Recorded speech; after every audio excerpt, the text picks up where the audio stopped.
Before we dive in, I'd like to ask a small favor. I'm pouring all my energy into reaching my goal of 1,000 subscribers, which means the world to me. Please, I'm asking you to hit that subscribe button. It's just a single click, but it gives me tremendous motivation to keep creating more videos. Thank you so much. Eliza Thornton dug her fingernails into her palm until the pain was the only tangible thing left in the room. Her stepmother's voice, sharp as a slap and echoing above the candlelight, cut through the air. "The girl can't even read a dinner invitation, let alone a ledger." Laughter followed, and every face turned towards Eliza. But she did not cry. She lifted her chin, took a single breath, and made a silent promise to herself. By the end of summer, every soul at that table would know precisely what she was capable of reading. If this story moves you, subscribe and follow it to the end, and drop your city in the comments. I want to see how far this story travels. The summer of 1815 descended upon the Hudson Valley like a fever that refused to break. From the first week of June, a relentless heat pressed down on the Thornton estate, baking the fields golden before their time, and drawing sweat from the brows of both field hands and ladies. The roses lining the front walk bloomed early and riotously, and the wide porch of Thornton Manor caught whatever meager breeze drifted off the river, which, on most evenings, was almost nothing at all. It was the kind of heat that frayed tempers and made truths harder to swallow. Eliza Thornton had learned to survive both. She was 22 years old, the sole surviving child of Edmund Thornton, a merchant and landowner who had succumbed to a fever 18 months prior. It was the kind of fever that claimed a man in 3 days, leaving behind only debts on paper and a widow with plans already in motion. Eliza had stood by his grave in the January chill, her hands clasped and her jaw set, and she had not wept where anyone could see her. She had wept later, alone in the small room at the back of the house, which had once been her father's study before Margot Hensley Thornton redecorated it into a sitting room redolent of French perfume and ambition. Edmund Thornton had taught his daughter to read numbers before she could read words. At the age of 6, he'd sat her on the counting-house stool, his finger tracing columns of figures with the patience of a schoolmaster and the pride of a father. "These are the bones of a household, Eliza," he'd said. "If you learn to read these, you'll never be foolish. You'll never be lost." She had believed him. She had also believed, until she was old enough to understand otherwise, that the world would recognize what her father had taught her as a gift. It had not. What the world saw when it looked at Eliza Thornton was a plainly dressed, quiet-spoken young woman with ink stains that refused to fully wash from her fingers and a habit of becoming still and watchful in company, rather than bright and animated. What the world increasingly saw was precisely what Margot wanted it to see, nothing worth remembering. The dinner that changed everything was held on the 14th of June, 1815, at the home of Mr. and Mrs. Gerald Havford, whose estate lay 3 miles east along the river road. The Havfords were the kind of people who threw dinners not for the pleasure of company, but for the pleasure of being seen throwing dinners, and the guest list had been assembled with the precision of a military campaign. Margot Hensley Thornton had dressed for war. She wore cream and gold, colors that announced money and comfort, and her dark hair was pinned with a set of jet combs that, Eliza happened to know, had belonged to her own mother, but there was no point in saying so. There never had been. Eliza wore a gown that had fit her better 2 years ago, and she wore it because it was the best she had. Margot controlled the household accounts now, had controlled them since the week after the funeral, when she'd sat down at Edmund's desk with Mr. Clayton at her elbow, and reorganized everything to her satisfaction. The carriage ride to the Havfords was silent, save for Margot's commentary on the dust in the road and Eliza's half-sister, Cecily, chattering about a new ribbon she'd ordered from Boston. "You're not to speak unless spoken to tonight," Margot said as they turned up the drive, not looking at Eliza. "The Ashford heir will be present. He's recently come into management of the Ashford estate from his uncle, and his connections are considerable. The last thing I need is you stumbling over your words and making the family look small." "I'll try not to embarrass you," Eliza said. "You always try," Margot replied. "You rarely succeed." Cecily laughed, not unkindly. She had her mother's reflexes, if not quite her mother's cruelty. The Havford house was lit like a celebration. Candles blazed in every window, voices carried from the front hall, and on the wide lawn, men in dark coats clustered, glasses already in hand. Eliza followed Margot through the entryway, without being introduced. She found a spot near the far end of the front parlor where she could watch without being watched. She had been there perhaps 10 minutes when she felt the particular quality of silence that precedes someone important entering a room. Nathaniel Ashford was not what she'd expected. She had anticipated someone who looked the way wealth looked in the Hudson Valley, broad-shouldered, at ease in his skin, a little bored. He was those things, but he moved differently than most men of his station. He moved like a man who was paying attention. He stood in the doorway and took a slow measure of the room, and for one moment his eyes settled on her, not with particular interest, but with the specific, careful stillness of someone filing information away. Then he moved on. He was perhaps 30, with dark hair sun-darkened from time outdoors, and a quality of quietness about him that sat oddly against the brightness of the room. She filed that away in return, and returned to watching. The trouble started at dinner. 14 people at the Havford table, and Margot had somehow arranged herself directly across from the Ashford heir, with Eliza placed 4 seats down between Mr. Havford's elderly mother and a young lawyer from Poughkeepsie who spent the first 2 courses talking about property law in a way that suggested he found himself endlessly fascinating. The conversation at Margot's end of the table was louder, brighter, calculated for an audience. Eliza caught fragments of it. Margot speaking of Edmund Thornton's estate, with the nostalgic authority of a woman who had built it with her own hands, which was the precise opposite of the truth, and kept her attention on her plate. It was Mrs. Havford who detonated it, innocently enough, asking in a caring voice whether Eliza had any interest in the management of the Thornton accounts, now that she was of age. Silence spread from that question like a ripple. Margot turned her head with the slow, deliberate composure of a woman who had prepared for exactly this moment. "Eliza," she said, lifting her voice with gentle, practiced condescension. "I'm afraid Eliza has no head for numbers. She never did. Edmund spoiled her with affection and left her education rather to the side." She gave a small, sad smile. "She can barely read a dinner invitation, let alone a ledger. I manage the accounts myself, naturally. Someone has to." Laughter followed, not boisterous, polite drawing-room laughter, which was somehow worse. The lawyer from Poughkeepsie turned to look at Eliza with the particular expression of a man recalculating whether she was worth his conversation. Eliza set down her fork with extreme care. She did not look at Margot.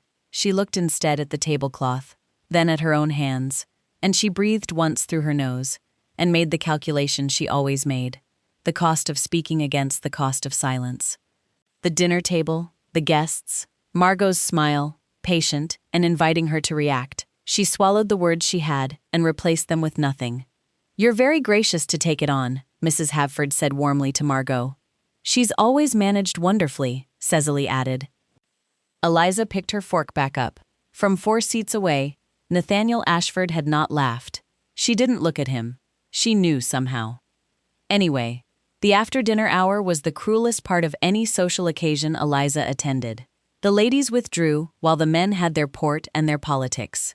And in the drawing room, Margot was at her finest, gracious, amusing, charming the widow, managing difficulty with courage and good humor, and poor Eliza in the background, confirming every word of it simply by existing silently. She slipped out to the hallway when she could. The Havford house had a library at the end of the east corridor, and the door stood open 2 inches.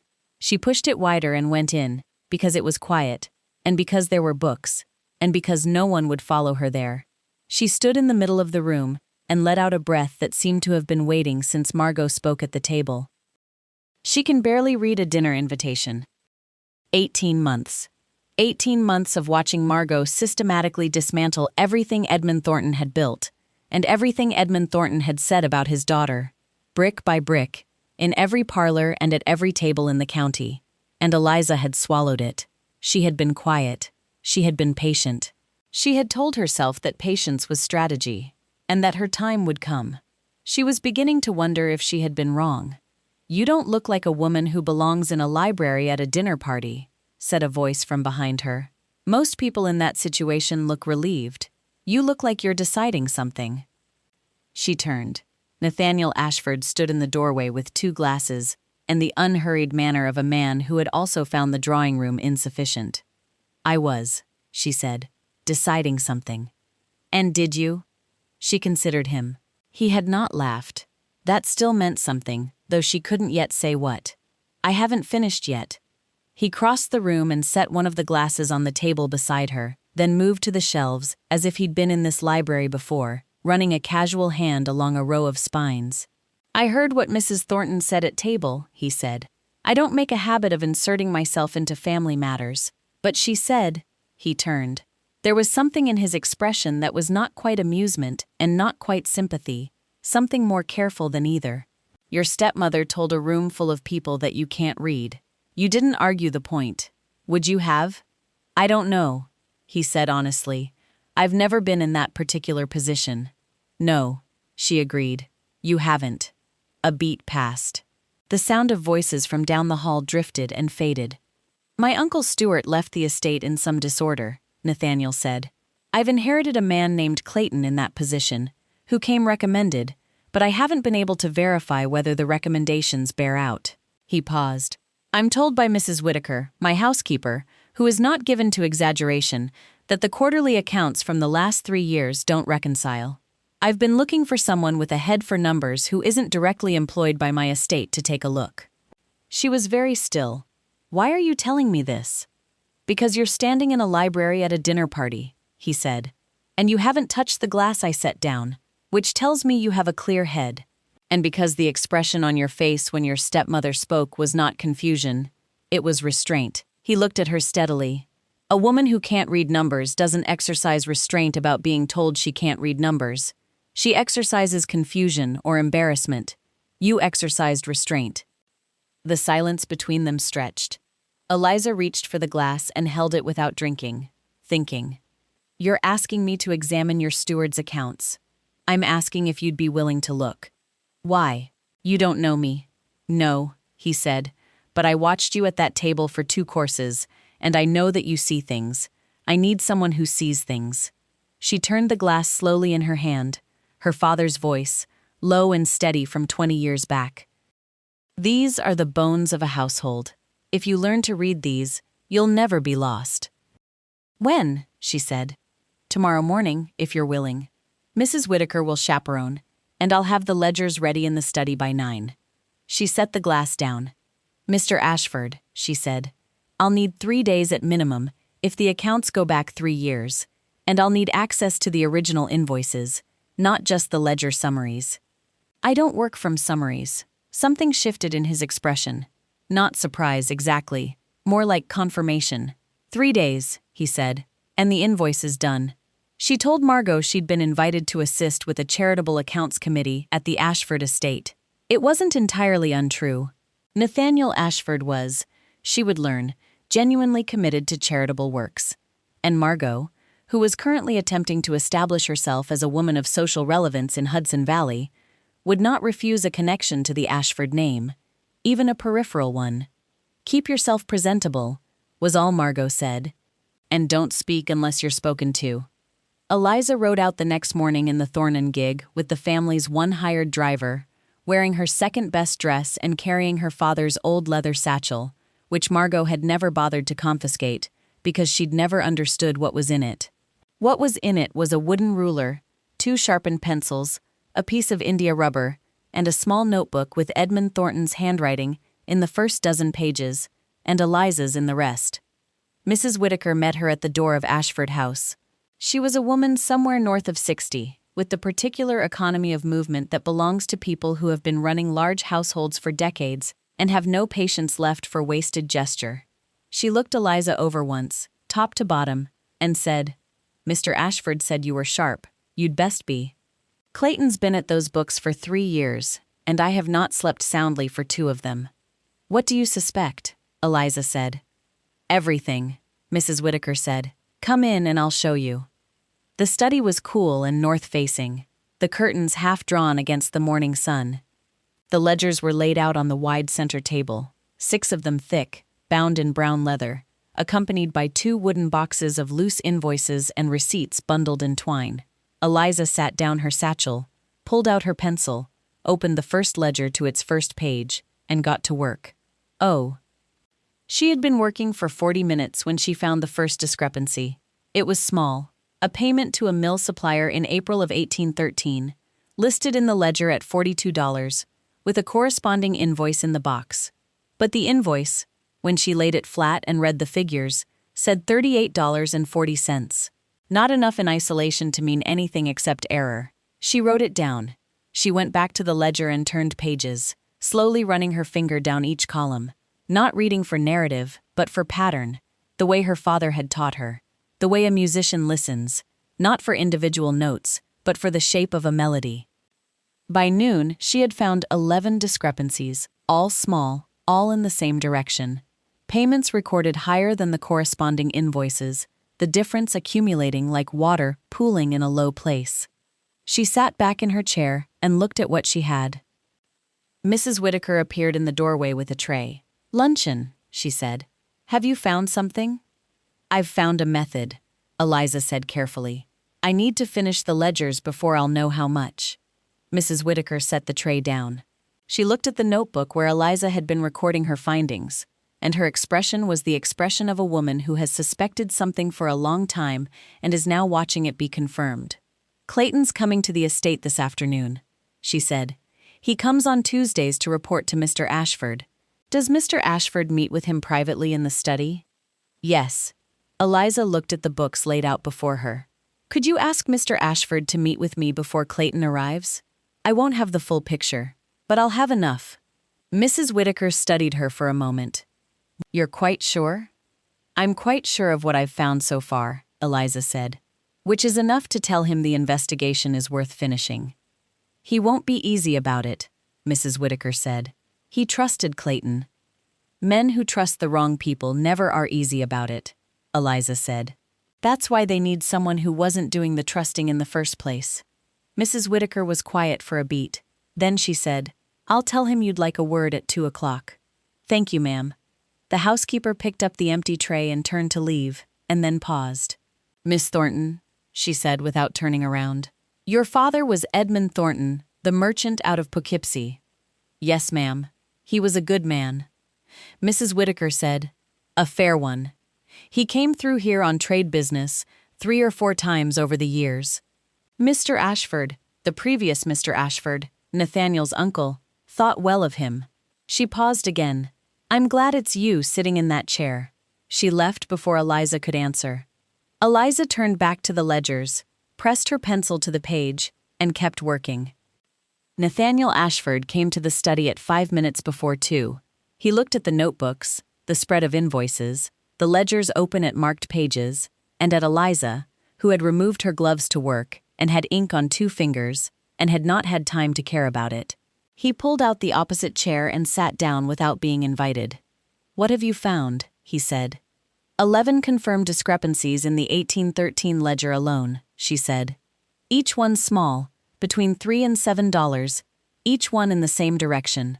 The ledger records a higher amount than the invoice justifies. The difference goes into a line item labeled contingency expenses, which is a real category in estate accounting, but is being used here as a drain."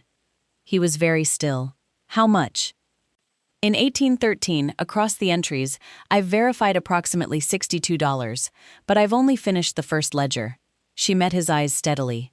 "If the pattern holds across 3 years of quarterly accounts, you're looking at significantly more." "How significantly?" "I need 2 more days to tell you with certainty," she said. "But if I had to estimate from the pattern of the first ledger, somewhere between $1,500 and $3,000, possibly more." The quality of his stillness changed. "Clayton has been my steward for 3 years." "Yes. He came with letters of recommendation from 3 different landowners." "I know," she said.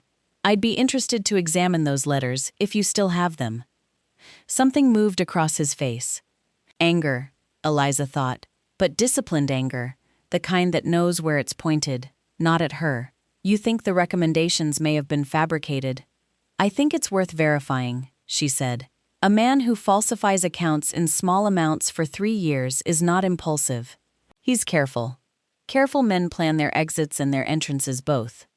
Nathaniel sat forward and put his elbows on the table. looking at the open ledger between them. He was quiet for a long moment. Then he said, "He arrives at 3 o'clock. I know. What do you want to do?" She had thought about this. She had been thinking about it since 11:30, when the pattern had become unmistakable, and she had felt something clarify inside her. Not triumph, not yet, but purpose. The clean, certain feeling of a woman who has the right tools and knows how to use them. "Let him come," she said. "Let him make his report as usual. Don't let him know anything's changed. Let me finish the ledgers." He looked at her. "You have 2 more days," he said. "I want the full accounting before I move." "You'll have it," she said. He stood, and she thought he would leave, but he paused at the door. "Miss Thornton," he said, "your stepmother told a room full of people last night that you can barely read." "She did," Eliza agreed. "She is going to regret that," he said quietly, "before this is done." He left. Eliza looked at the 6 ledgers on the table, at the boxes of invoices, at her own notebook full of careful figures, and she breathed once, deep and steady, and turned to page 1 of ledger number 2. These are the bones of a household. She could read them just fine. The second ledger was worse than the first. Eliza had known it would be. Pattern was pattern. Once a careful man found a method that worked, he didn't abandon it. He refined it. And Clayton had refined it. By the middle of the 1814 accounts, the discrepancies had grown not in frequency, but in size. $7 became $12. $12 became $20. The contingency line expanded like a slow leak in a hole, steady and almost invisible, unless you knew to look for it below the waterline. She recorded every figure in her notebook. Date, ledger entry, invoice amount, difference, column after column of quiet, damning arithmetic. She was halfway through the second ledger when the study door opened without a knock, and she looked up to find a man she hadn't met, standing in the doorway with his hat still on and a leather document case under his arm, and an expression that said he owned this room and everything in it. He was perhaps 50, with the kind of face that had once been handsome and had since settled into a watchful, calculating arrangement. His eyes found her immediately, found her, assessed her, and dismissed her in the space of half a breath. "Who are you?" he said. "I might ask the same," Eliza said. She didn't stand. His jaw tightened. "I'm the estate steward. I have a meeting with Mr. Ashford at 3 o'clock. He glanced at the ledgers spread across the table.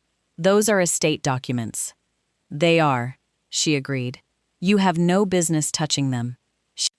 "Mr. Ashford asked me to review them," she said. "He'll be with you shortly, I expect." Clayton's eyes moved across the table slowly, with the specific attention of a man reading a room for danger. They stopped at her notebook. She had left it open to her working page. "What is that?" he said. "My notes," Eliza said. He took a step forward. She closed the notebook. Something shifted in his face. Not alarm, not yet, but the particular alertness of a man who has operated in confidence for a long time and has just felt the ground change under him a fraction of an inch, in a way no one else would notice. "Mr. Ashford didn't mention he'd brought in outside help," Clayton said. "No," Eliza agreed.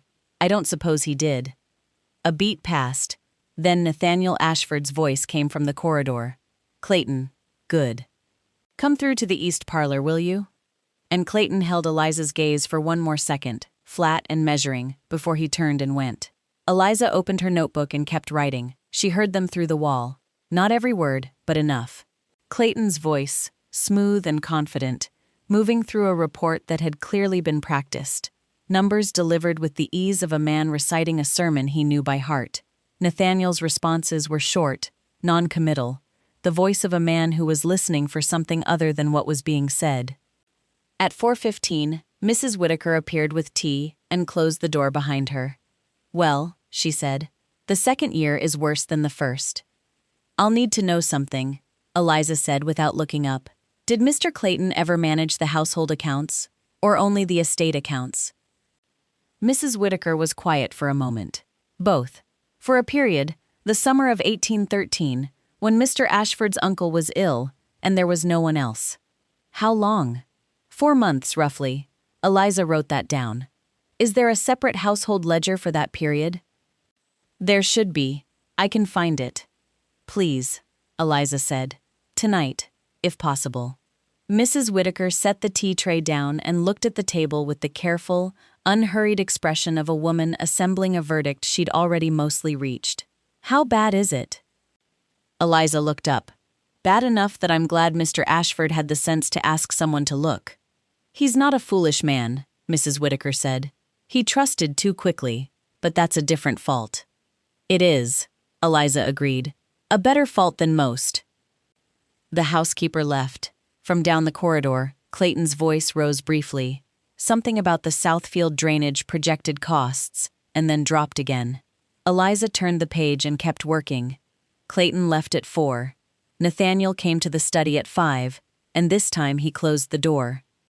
He glanced at the table, where the second ledger lay open, beside the third one she had just moved forward, and the notebook, now dense with 2 days' worth of figures.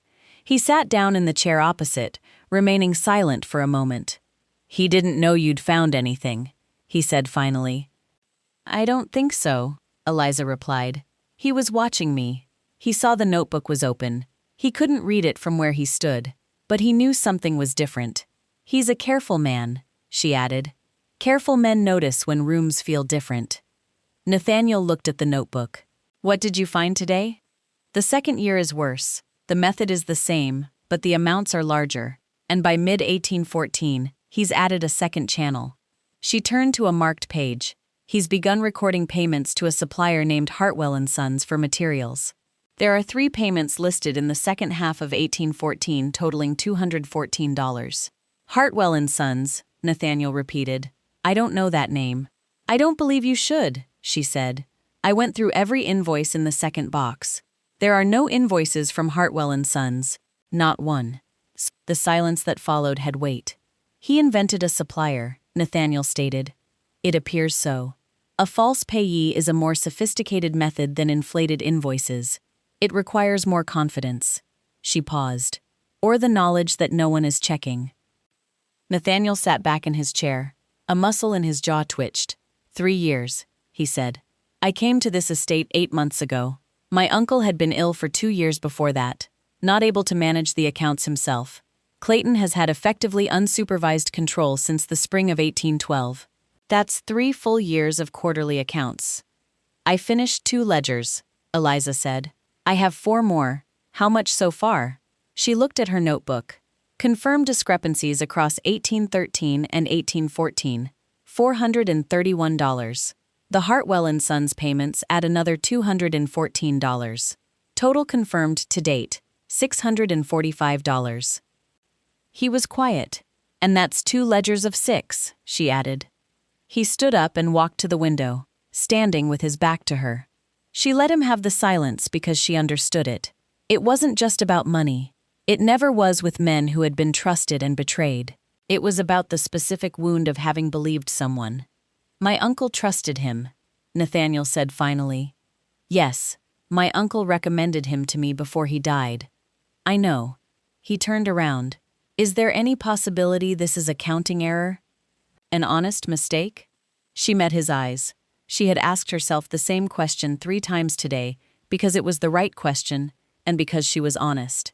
The discrepancies are consistent in direction, always in Clayton's favor, always in small amounts that individually wouldn't raise alarm. The Hartwell payments are invented wholesale. She paused. I want to be fair to the evidence, Mr. Ashford, but the pattern is not the pattern of mistake. It's the pattern of method. He held her gaze for a long moment. Then he said, Finish the ledgers. Yes, she said. And Miss Thornton, he picked up his hat from the side table where he'd set it. Don't go anywhere alone on this property while Clayton is still employed here.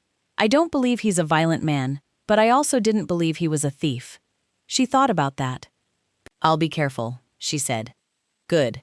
He moved to the door and then paused, the way he'd done the day before. It was becoming a habit of his. The pause, the almost exit, the thing he'd nearly left unsaid. Your father taught you this, he said. It wasn't quite a question. Every Saturday morning from the time I was 6, she said. He said, a woman who could read numbers would never be at anyone's mercy.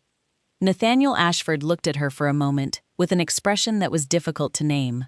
Something between sorrow and recognition, and underneath it, something quieter and less easily defined. He was right, he said, and left. Why?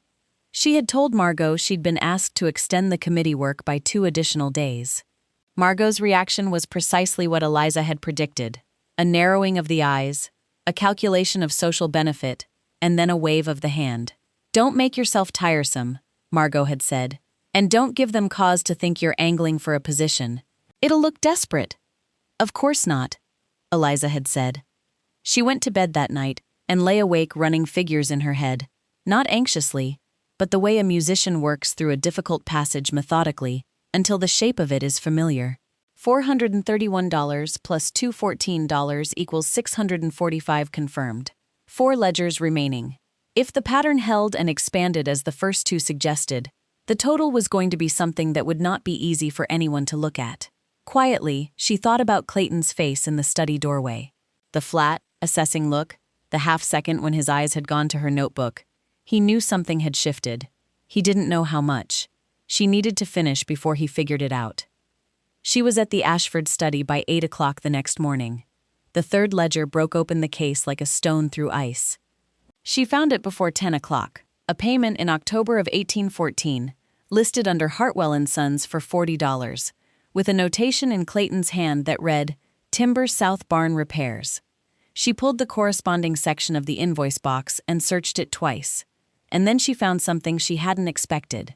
An invoice, a real one, on real paper, from a real supplier in Pipsy, but not from Hartwell & Sons, from Linen Brothers, for $31 for the same timber for the same South Barn. He'd paid the real supplier with estate funds and then recorded a second fraudulent payment to the fictitious account, double billing. The same expense paid twice, once legitimately, once as theft. Her hand was very still on the page. She went back through the third ledger from the beginning, not scanning now, but reading every entry against every invoice with the systematic patience of a woman who understood that she had just found a new dimension of the problem.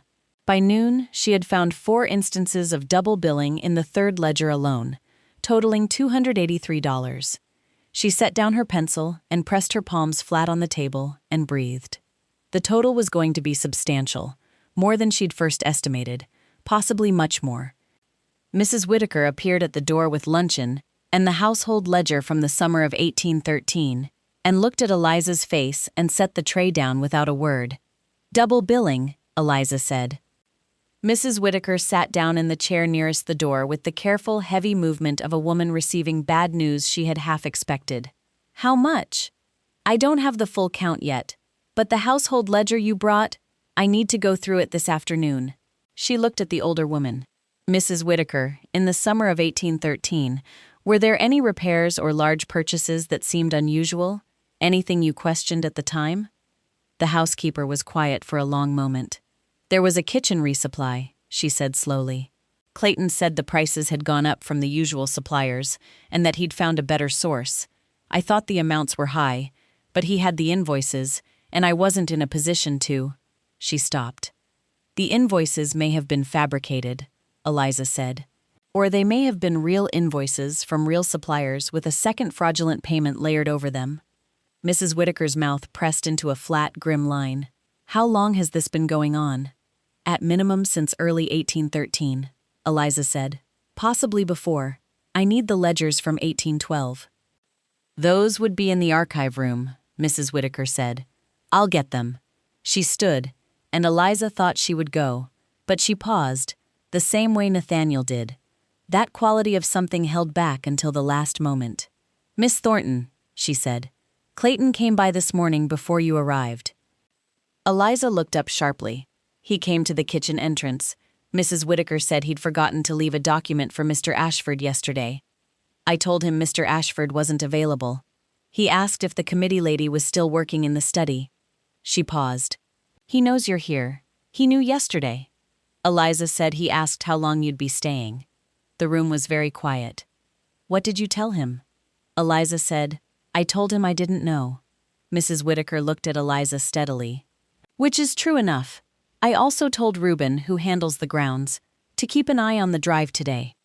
Thank you, Eliza said. Don't thank me yet, Mrs. Whitaker said. Get the work done. Nathaniel found her at 3 o'clock. Still working. The fourth ledger open. The household ledger from 1813 set to one side with 17 pages marked by torn strips of paper. He stood in the doorway for a moment before she heard him and looked up. His expression told her Mrs. Whitaker had already spoken to him. Clayton came to the property this morning. I know, he said. He's not due here until next Tuesday. I know that too. He came in and sat down, and for the first time since she'd begun this work, he reached out and picked up her notebook, not flipping through it, just holding it, looking at the page it was open to. She watched him read. This is double billing, he said. Yes. He paid the legitimate supplier and then paid the fraudulent account for the same work. 4 confirmed instances in the third ledger. I'm 4 hours into the fourth. I've found 2 more already. He set the notebook down carefully, looked at her. What's the total so far? Everything confirmed. She turned to the summary page she'd begun keeping at the back of the notebook. Inflated invoices across 1813 and 1814. $431. Hartwell & Sons fraudulent payments. $214. Double billing. Third ledger. $283. Double billing fourth ledger. So far, $111. Household ledger. Summer 1813. I've identified irregularities but haven't calculated them yet. She paused. Confirmed total as of this hour. 1,039. He said nothing. I have 2 more ledgers and the household account still to finish, she said. My estimate from yesterday of $1,500 to $3,000 is still the right range. The upper end of that range is now more likely. He stood up and walked 3 steps and stopped. And she understood that the number wasn't shocking because of its size alone, but because of what it represented. 3 years of a man he'd trusted, looking him in the face every Tuesday at 3 o'clock, and lying with perfect composure. I want to confront him, Nathaniel said. Not yet, she said immediately. He turned. If you confront him now with an incomplete accounting, he'll minimize what you have and argue the rest is error. He'll have explanations ready. Careful men always do. You need the complete picture first. Every dollar confirmed and documented. Then when you face him, there's no room. He looked at her for a long moment. How much longer? Tomorrow, she said. I can finish by end of day tomorrow if I start early. All right, he said. Tomorrow, he picked up his hat. Don't go anywhere alone. You said that yesterday. I'll say it every day until this is done, he said, and his voice had an edge under it that was not aimed at her, but was close enough that she felt it. She looked back at her notebook. Mr. Ashford, she paused. When I finish the accounting, she said carefully, and we have the complete figure, what will you do? He didn't answer immediately. I'll pursue legal remedy, he said. Restitution, whatever the law allows. And the tenants, she said, the estate workers, some of what's been diverted may have come at their expense, wages or materials that were recorded but not delivered. He was quiet for a moment, and she thought she might have overstepped, but when he spoke, his voice was level and without defensiveness. Whatever is owed to them will be made right, he said. I give you my word on that. She believed him. She wasn't certain why she had known him 3 days, and she had good reason from experience to be cautious about believing men's words. But the way he said it had the quality of a statement rather than a promise, as though the question had already been settled in his own mind, and he was simply reporting it. Thank you, she said. He left. Eliza turned to the fourth ledger, found her place, and kept going. She was deep in the fifth ledger, 2 hours past the point where her eyes had begun to ache, when she heard the door. Not the main door, but the side door, the one off the corridor that the household used. It opened and closed, with the quick, deliberate quietness of someone trying not to be heard. She looked up. The corridor was empty. She sat very still and listened. Footsteps, but stopping. The way footsteps stop when someone realizes they may have made a sound. Then, nothing. She looked at the ledgers on the table, at her notebook, at the invoice boxes with their careful organization. She stood up, crossed the room quickly, and turned the key in the study lock. She stood with her hand on the door, her heart moving fast, but her mind very clear. the same clarity she'd felt at the Havford dinner table when she'd swallowed her words and made her calculation. Cost versus cost. What she had versus what she stood to lose. She went back to the table, sat down, and kept working. But she moved the notebook to her lap. 3 minutes passed, then 5. Then someone tried the door handle. It turned, met the resistance of the lock, and stopped. A pause. Then footsteps moving away, back down the corridor. Quiet and purposeful. She did not move for a full minute after the sound was gone. Then she picked up her pencil and wrote down the time in the margin of her notebook, and below it, 2 words. He knows. She turned to the next page of the ledger. There were 46 pages left. She was going to finish tonight. She finished at 11 that night. The candles had burned low, her back ached from 6 hours without moving, and her right hand had a cramp she'd been ignoring for the last 40 minutes. But the final column was totaled. The final discrepancy recorded, and the number at the bottom of the last summary page was the kind of number that sat in the chest like a stone.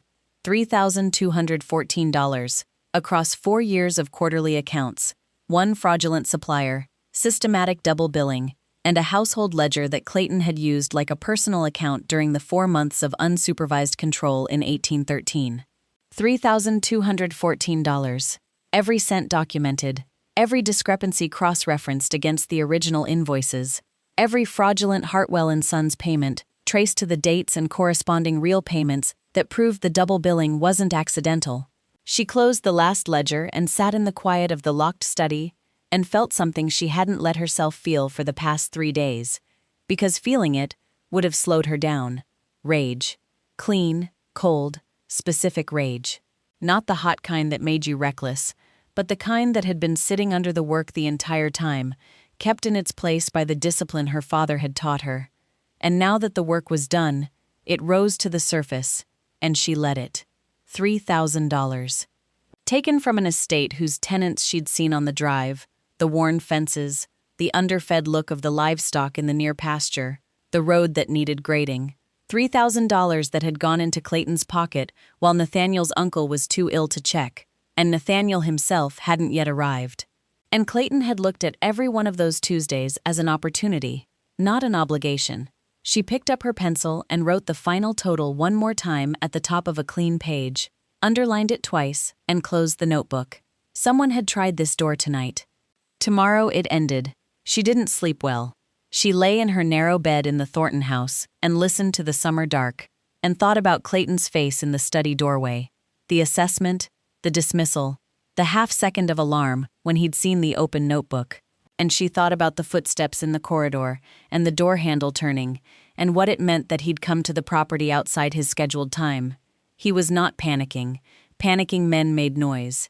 He was recalibrating, the way careful men do when they sense the ground moving quietly, methodically, looking for the shape of the threat before deciding what to do about it. She needed to move before he did. She was dressed before 6 and at the Ashford estate by 7:30, which was earlier than she'd come any previous morning. Reuben, the groundskeeper, saw her coming up the drive and nodded without surprise. Mrs. Whitaker had clearly said something. The housekeeper met her at the door. "Mr. Ashford's already up," she said. "I told him you'd want an early word." "Is Clayton expected today?" "Not until Tuesday," Mrs. Whitaker said. "But yesterday wasn't Tuesday either." "No," Eliza said. "It wasn't." Nathaniel was in the front parlor with a cup of coffee. He wasn't drinking, standing rather than sitting, which told her he'd been up since before she arrived and probably hadn't slept much more than she had. He looked at her when she came in, at her face first, then at the notebook in her hand. "You finished," he said. "Last night." "Sit down," he said. "Tell me." She sat. He remained standing, which she understood. Some numbers are easier to hear on your feet. She opened the notebook to the final summary page and set it on the table between them. 3,214, she said. Confirmed and documented across the 1812 through 1815 accounts, including the household ledger from the summer of 1813. Every discrepancy is cross-referenced to its source document. The fraudulent Hartwell & Sons payments, 14 in total, are listed with the corresponding real payments that prove the double billing. The inflated invoices from the first method are tabulated separately. She paused. I've also written a summary document that explains the method in plain language. If you bring this before a magistrate, you'll need something that can be read and understood by men who are not accountants." He had been looking at the summary page while she spoke. His expression was the controlled, contained expression of a man processing something large and keeping it contained by sheer force of habit. "$3,000, he said. "And $214, she said. "The precision matters. Every dollar is accounted for." He looked up. "The recommendations. I'd still like to see them," she said. "If the men who signed those letters were real, they may have been deceived themselves. If the letters were fabricated, that's an additional charge. I'll have them on the table within the hour." He finally sat down across from her, in the same chair he'd occupied every day this week. He tried the study door last night. Yes. Reuben saw him on the property at 9. He said he'd left a document in the side hall. There was no document. She held his gaze. "He's not going to run," she said. "He's too careful for that. Running looks like guilt, and he'll know that without a full accounting he can argue error." He came back because he wanted to know how far the investigation had gotten. She paused. "I think he expected to find papers he could remove. He doesn't know the notebook exists." "The notebook stays with you," Nathaniel said immediately. "It does," she agreed. "I wasn't planning to leave it on the table." He almost smiled. It was brief, just a shift at the corner of his mouth, but it was there. "What do you recommend?" She had thought about this carefully, lying awake in the dark. "You bring him in today. Don't wait until Tuesday.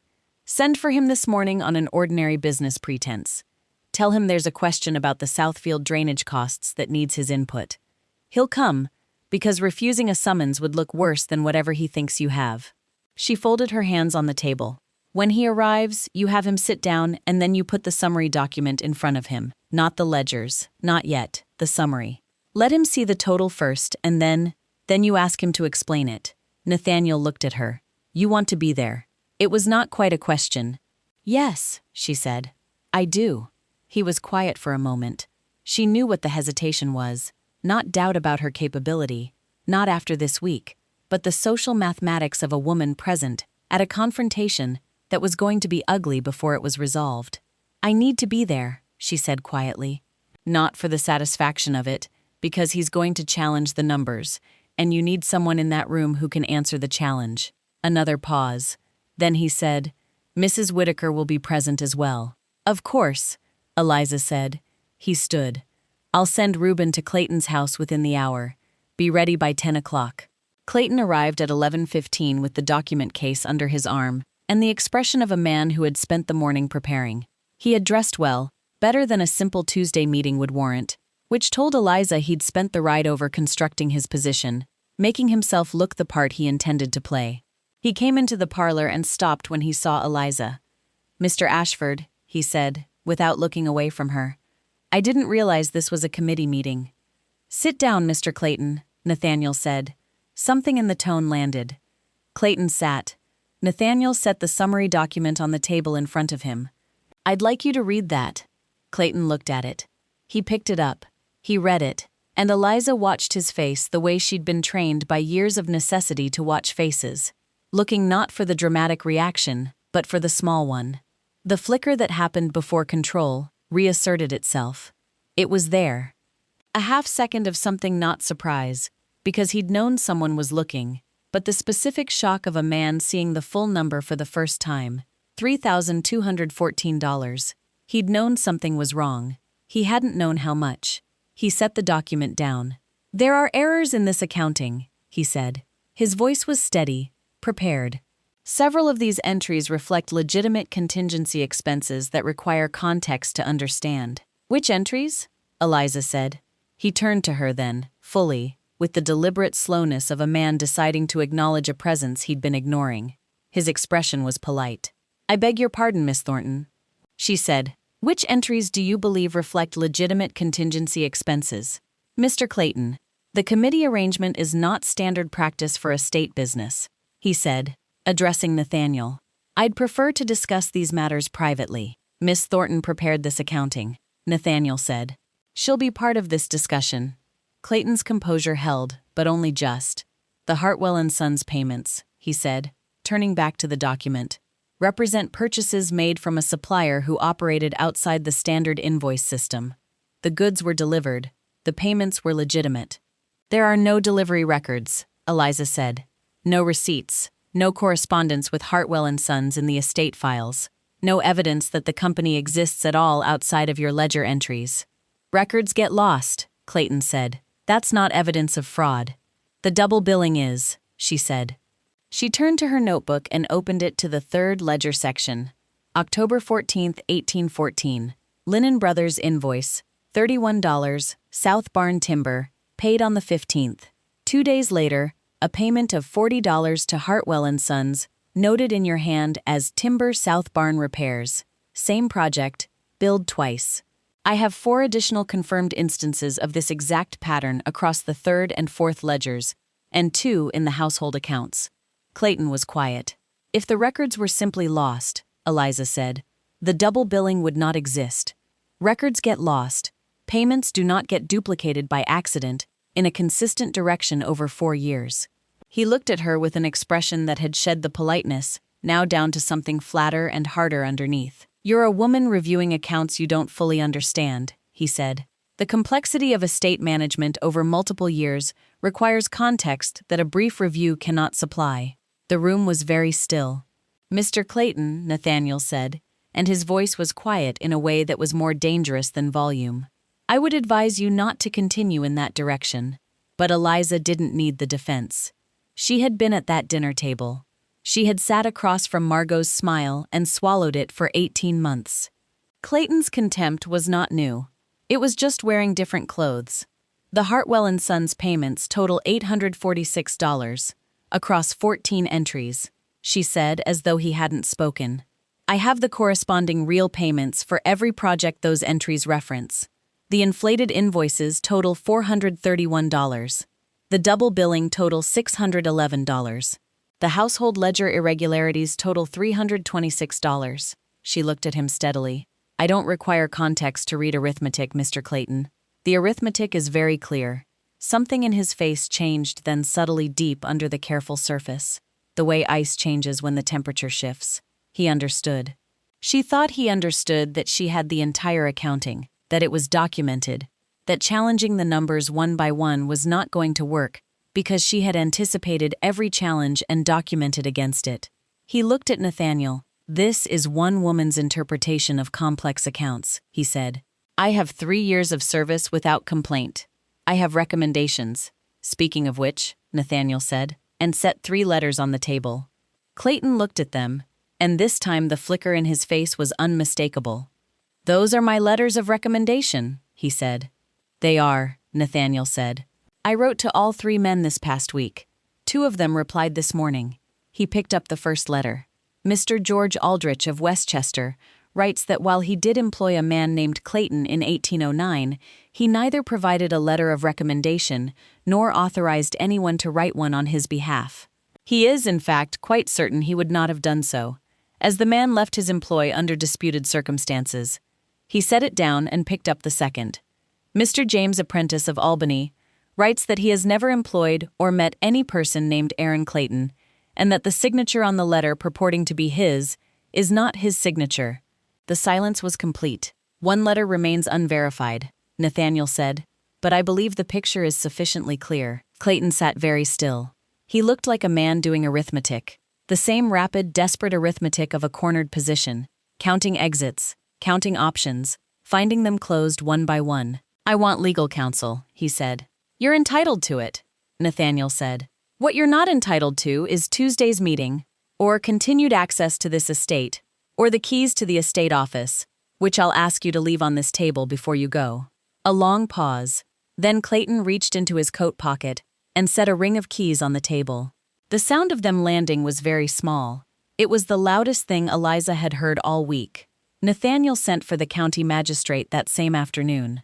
Eliza sat in the study and made 3 clean copies of the full accounting. 1 for the magistrate, 1 for Nathaniel's records, 1 for her own. In the careful, even hand her father had praised when she was 10 years old, and again when she was 15, and again the last time she saw him whole and well, the autumn before the fever, she made the copies without haste, without error, because the work deserved the same care at the end that it had received at the beginning. Mrs. Whitaker brought tea at 2 o'clock and sat down across from her without asking permission, and watched her work in a silence that was companionable rather than awkward. "You weren't afraid of him," Mrs. Whitaker said eventually. "I was," Eliza said without looking up. "I'm better at not showing it than at not feeling it. That's the more useful skill," Mrs. Whitaker said. Eliza glanced up. "Is that experience talking? 40 years of running other people's households?" Mrs. Whitaker said. "Yes, I'd call that experience." She poured the tea. "He'll try to negotiate with the magistrate. I mean, men like Clayton don't confess. They negotiate. He'll offer partial restitution in exchange for reduced charges. That's his right." Eliza said. "It is. Doesn't mean Mr. Ashford has to accept it." "No," Eliza agreed. "It doesn't." The housekeeper was quiet for a moment. "What will you do now?" Eliza set down her pen. It was the first time she'd stopped moving since 7:30 that morning. What would she do now? She looked at the 3 clean copies of the accounting on the table. $3,214 documented and organized and irrefutable. And she felt the weight of the question settle. "Go home," she said, "to the Thornton house." And then she thought about Margot, about the dinner table at the Havfords, about 18 months of careful silence and the calculation she made every time. Cost of speaking, cost of silence, and how she had always, until this week, chosen silence. "I don't know yet," she said honestly, "but something's changed." Mrs. Whitaker nodded slowly, like a woman receiving an answer that confirmed what she'd already believed. "Your father's estate," she said carefully. "The Thornton accounts. Have you had access to them since Mrs. Thornton took over the management?" Eliza looked at her.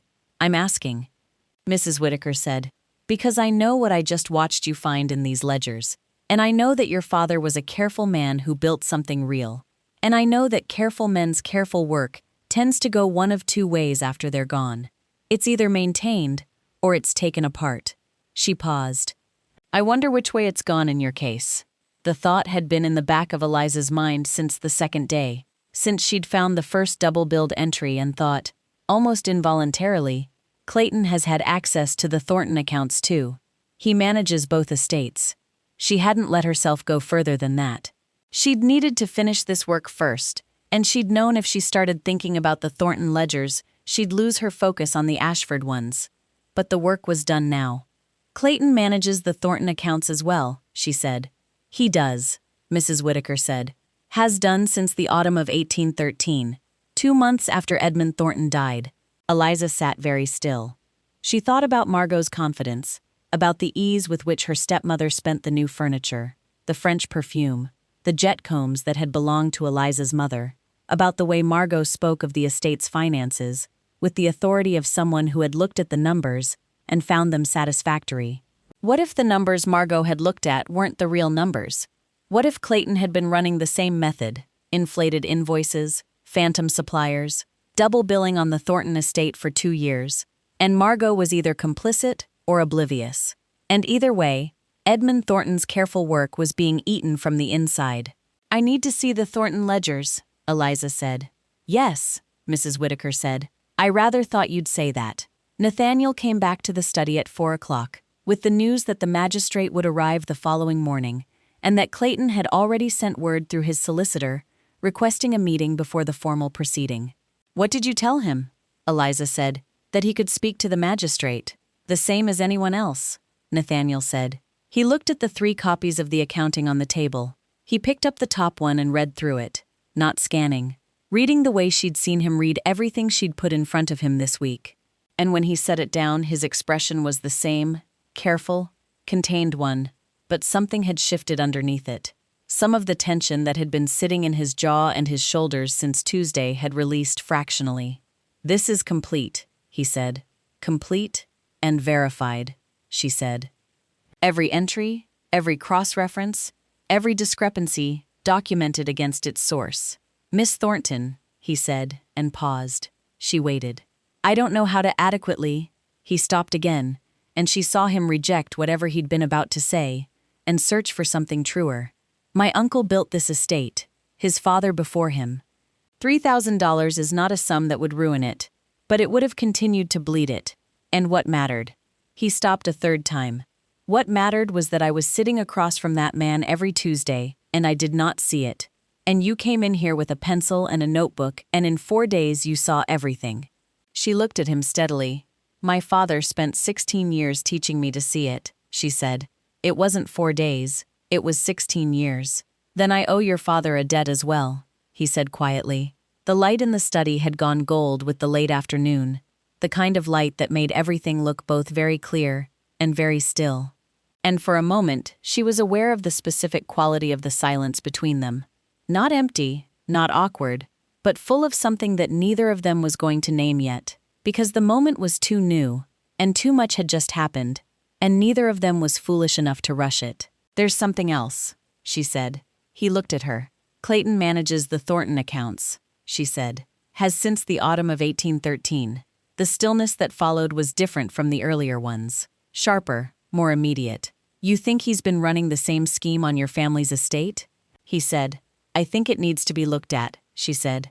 I think my stepmother either knows and is complicit or doesn't know, and her estate is being gutted the same way yours was. She paused. Either answer has consequences for me. He sat down. He looked at the notebook in her hand. The notebook that had, in the last 4 days, become something like an extension of her, always present, always close. If Margot is complicit, he said carefully, she's a party to fraud. If she's ignorant, she's a victim of it. Yes, and your position in either case is precarious, she said. In either case. He was quiet for a moment. Do you want to look at the Thornton ledgers? I need to, she said. But I can't access them through the estate.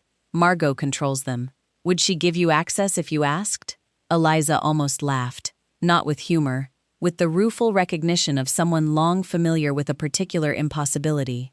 She would sooner set them on fire. Nathaniel looked at her. Then we need another way in, he said. Clayton will be before the magistrate tomorrow morning. Depending on how that proceeds, his records, all his records across all the estates he manages, may become subject to legal review. Eliza understood immediately.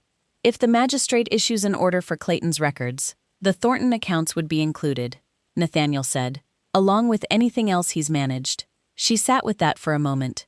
The shape of it, the possibility opened in front of her, like a door she hadn't known was there. It would have to happen quickly, she said. If Clayton understands the scope of the investigation, he'll move to protect himself. Nathaniel agreed. Yes, then the magistrate needs to know about the Thornton connection tomorrow morning, she said. Before Clayton has time to... Before he has time to destroy anything, Nathaniel said, yes. He looked at her with an expression that was direct and steady, and carried something in it she didn't have words for yet. Will you be here tomorrow morning?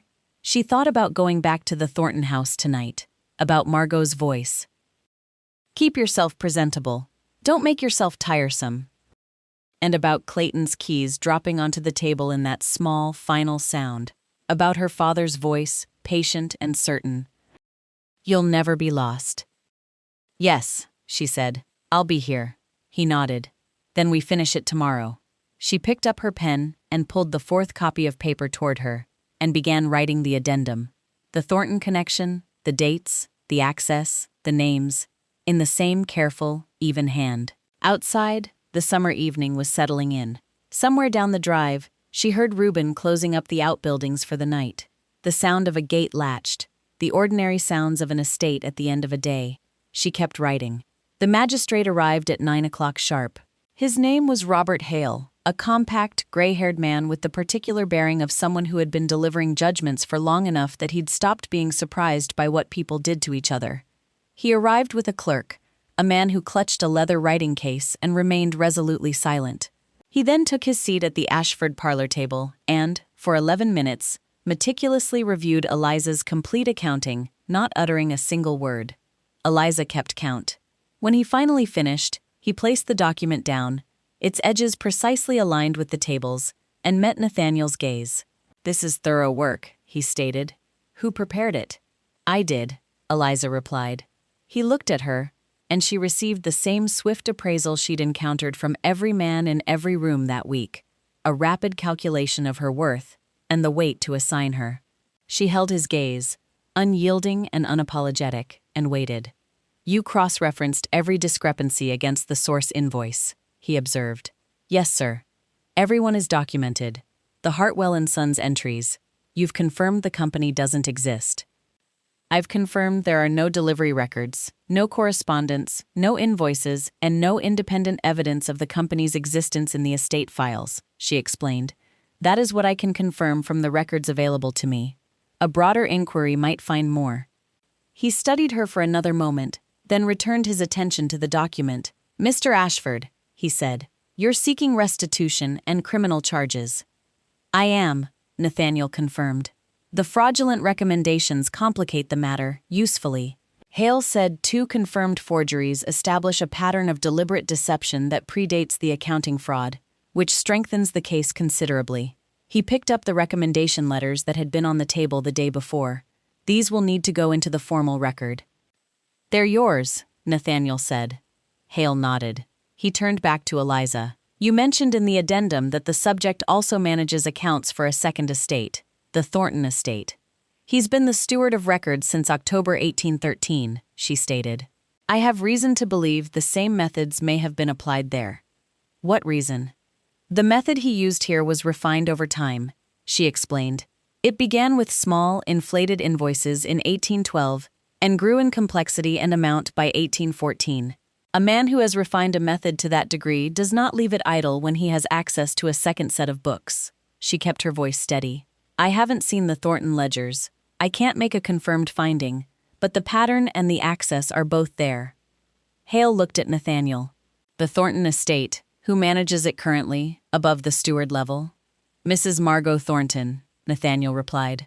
Widow of Edmund Thornton and the heir. A brief pause. I am Edmund Thornton's heir, Eliza said. Hale looked at her. Something shifted in his expression. Not dramatic, but perceptible. A reassessment. You're the daughter? Yes, sir.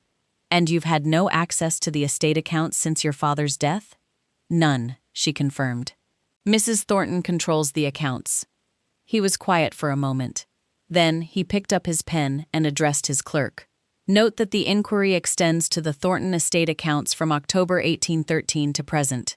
We'll need access to the full ledger record. He turned to Eliza. I'll issue the order this morning. Clayton's records, across all managed properties, come under review. Something loosened in her chest that had been so tight for so long, she'd stopped noticing it. Thank you, she said. Don't thank me yet, Hale replied, his tone not unkind. Thank me when the numbers come back. Clayton arrived at 10:15, accompanied by a solicitor and the carefully constructed composure of a man who had spent the night preparing his defense.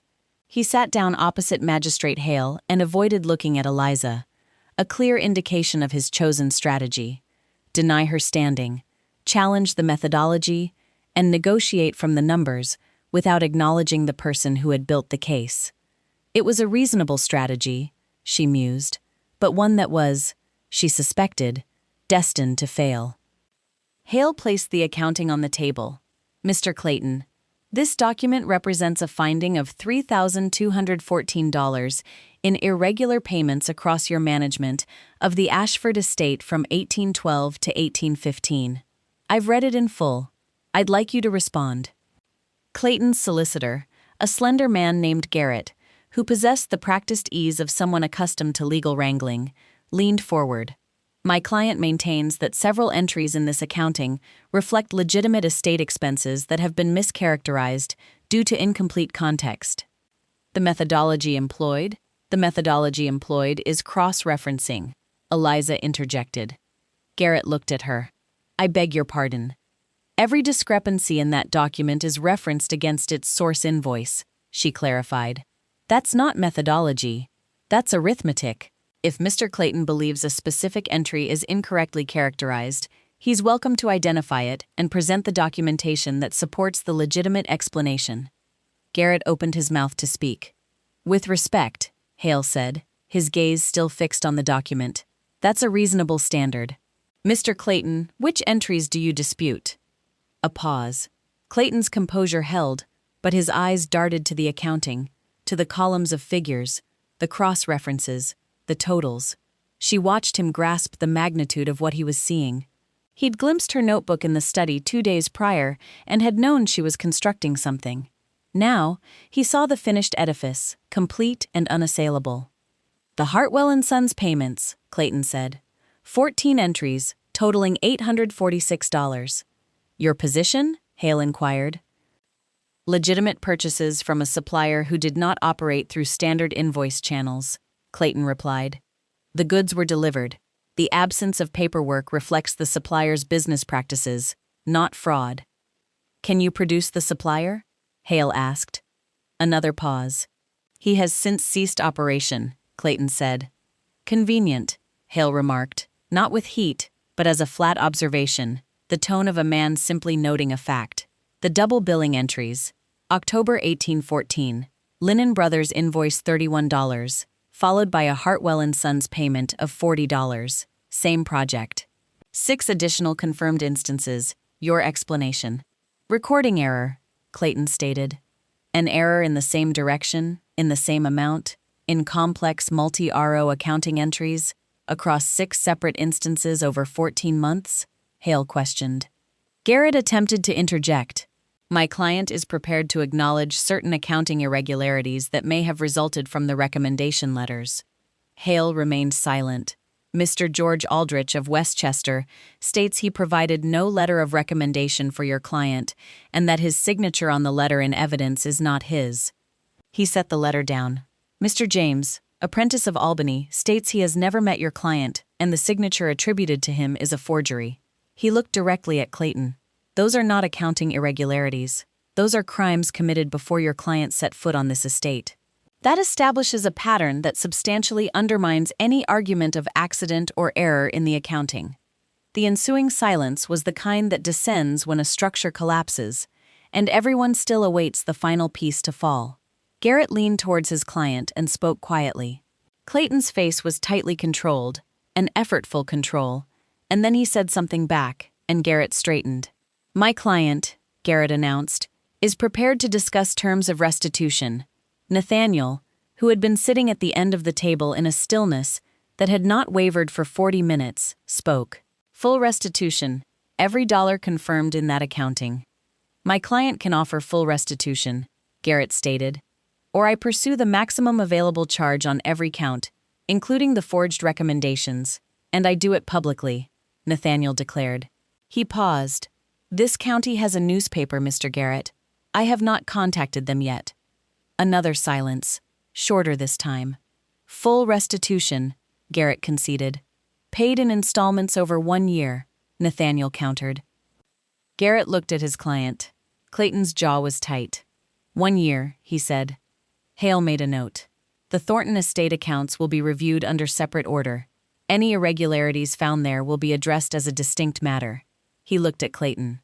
"Mr. Clayton, you are suspended from all estate management responsibilities pending the completion of this inquiry. You will make available all records, correspondence, and documents related to any property you currently manage. Refusal to comply will be treated as obstruction." He closed his ledger. "We're done here." Clayton stood. He picked up his document case, and then, for the first time since entering the room, he looked directly at Eliza. It wasn't a threatening look, but something colder, the look of a man filing away information, noting a loss, and noting who had caused it. She held his gaze without moving. He turned and left. The room felt different after he was gone. Not lighter, exactly. The work wasn't finished. The Thornton accounts remained unknown, Margot's role still unclear. But the particular pressure of the last 4 days had shifted. Something had been proven. Something was in motion that could not be stopped. Hale shook Nathaniel's hand and nodded to Eliza with the brief, serious acknowledgement of a man who does not offer compliments casually. "The documentation is the best I've seen from a private accounting review. Whoever trained you knew what they were doing." "My father," she said. "Edmund Thornton." He paused. "I knew Edmund Thornton," he said. "Fine man, honest." He looked at her for a moment. He would have been pleased this morning. He left with his clerk, and the parlor fell quiet. Nathaniel turned to look at her. She expected him to say something. He didn't. For a long moment, he simply looked at her with that careful, direct expression she'd come to recognize that week as his version of openness. the expression he wore when he wasn't performing, wasn't managing, and was simply present. "You did that," he said finally. "We did that," she replied. He shook his head slightly. "I handed you the ledgers, the rest was you." She didn't argue the point because she was tired, and because it was partly true, and because something in the simplicity of his statement, without qualification, without the subtle diminishment she'd learned to expect from praise, that came with a but, or a for a woman, or a consideration that landed differently than she'd anticipated. "The Thornton accounts," she said, needing to keep moving. "The magistrate's order will take a day or two to be formally served. Clayton will know it's coming." "Yes," Nathaniel said. "If there's anything to find in those ledgers, he may try to access them before the order is served." "I've already sent a rider," Nathaniel informed her, "to the Thornton estate. I asked Reuben to go personally. He has no connection to Clayton," with a note for Mrs. Whitaker's counterpart there. "The household staff will be aware that the estate documents are not to be removed or altered." She looked at him. "You did that this morning." "Before Hale arrived," he confirmed. She was quiet for a moment, recalibrating. He thought ahead. He moved quietly and without announcement, the same way he'd navigated the Havford dinner, paying attention, filing, acting. She had noticed it from the first night. She was noticing it differently now. "Margot is going to know something's coming," she said. "Probably," he replied. "What do you want to do about that?" She considered it honestly, going back to the Thornton house tonight, sitting across from Margot at the dinner table, watching her stepmother's careful social performance, holding this knowledge, and saying nothing. It had been the calculation for 18 months, the cost of speaking, the cost of silence. But the calculation had changed.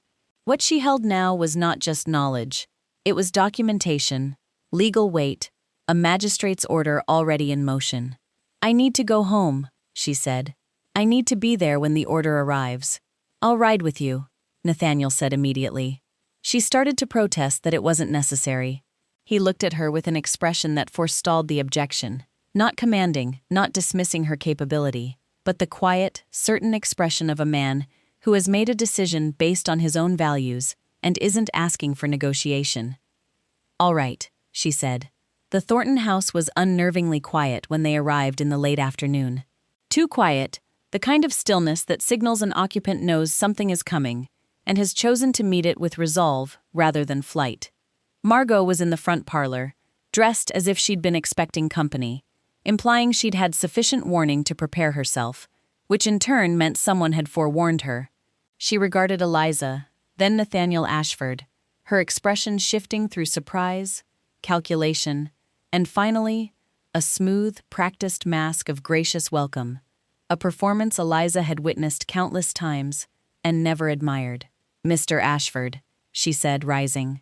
"What a pleasant surprise. Eliza, you might have told me you were bringing a guest." "We've come on a legal matter," Eliza stated. Margot's smile remained fixed. Legal matter.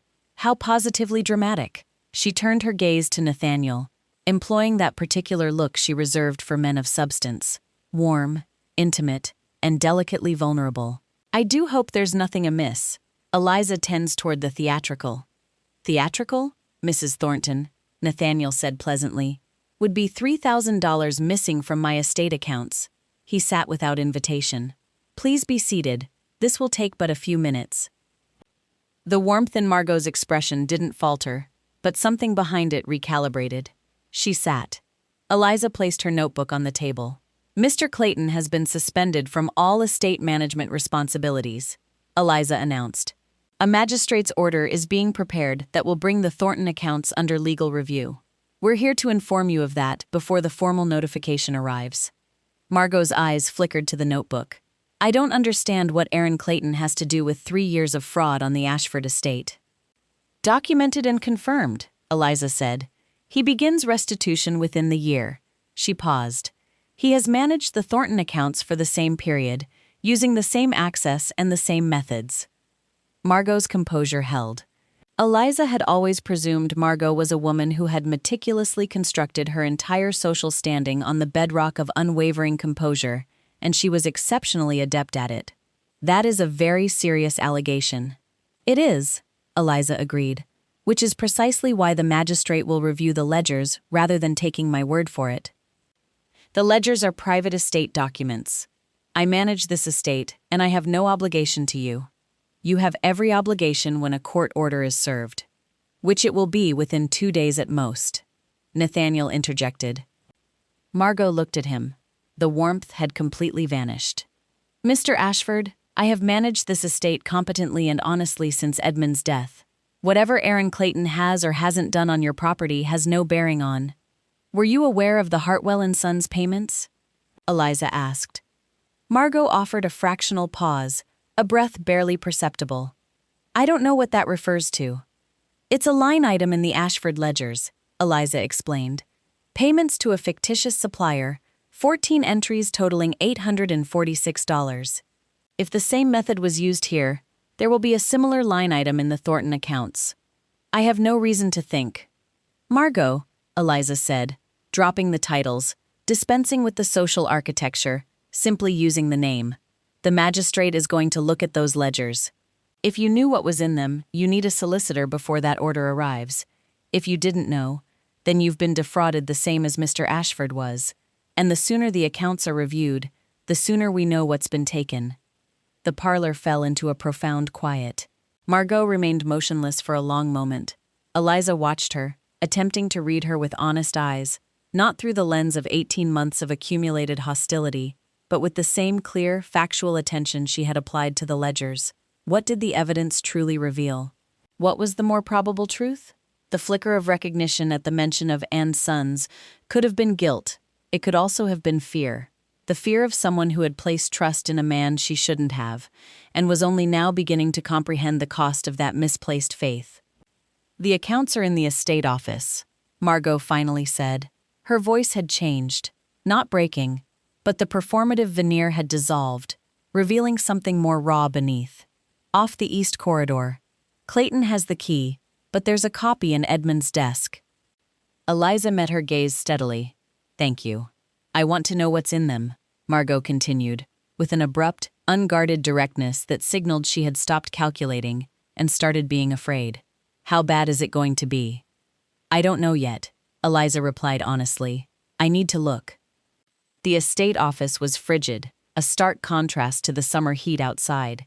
It was a north-facing room that Edmund had used for his serious work, and it still carried the faint scent of his pipe tobacco, a familiar aroma that struck Eliza somewhere in the sternum as she pushed open the door and stepped inside. She paused for a single moment, allowing the feeling to wash over her. Then, she crossed to the desk and opened the ledger cabinet, pulling out the first book. Nathaniel stood in the doorway. "Do you want me to leave you to it?" "Stay," Eliza said, her eyes not leaving the book. "Please." He entered and sat in the chair against the wall. Eliza opened the first ledger to January 1813 and began to read. 40 minutes passed before she found the first discrepancy, then the second. Then, with the terrible efficiency of a pattern already recognized, the rest tumbled forth. The method was identical. Inflated invoices, small and consistent. A supplier listed as Hartwell and Sons appeared in the Thornton accounts in March of 1814. 8 months after the same name had surfaced in the Ashford ledgers, imported wholesale from one estate to the other, with the unthinking confidence of a man who knew no one was comparing them.